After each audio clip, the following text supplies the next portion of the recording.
Price Lord. இன்னைக்கு நம்ம பார்க்க போற வசனம் 1 கொரிந்தியர் 1:27. ஞானமுள்ளவர்களை வெட்கப்படுத்தும்படிக்கு தேவன் பைத்தியமானவர்களை தெரிந்து கொண்டார், பலமுள்ளவர்களை வெட்கப்படுத்தும்படிக்கு தேவன் பலவீனமுள்ளவர்களை தெரிந்து கொண்டார். ஆமாங்க, இன்னைக்கு தேவனுக்கு தேவையான மனுஷங்க யாரு அப்படின்னா ஞானத்துல குறைவுள்ளவர்களும் பலவீனம் உள்ளவர்களும் தான் தேவனுக்கு தேவைங்க. தேவன் மோசேயை பயன்படுத்தினாரு, கிதியோனை பயன்படுத்தினாரு. அவங்க ரொம்ப பலவீனம் உள்ளவங்களாகவும் ஞானத்துல குறைவுள்ளவர்களாகவும் இருந்தாங்க. ஆனாலும் தேவன் அவர்களை கொண்டு அநேக அற்புதங்களை செய்தாரு.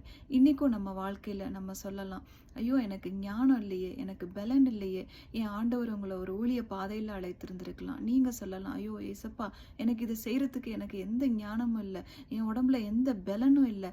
அந்த மாதிரி நீங்க நிறைய எக்ஸ்கியூஸை நீங்க சொல்லிட்டு இருந்தீங்கன்னா இந்த வசனம் உங்களுக்கு தாங்க. நீங்க உங்களை ஒப்பு கொடுக்கும் போது ஆண்டவர் உங்களை பயன்படுத்துவார். ஆமென்.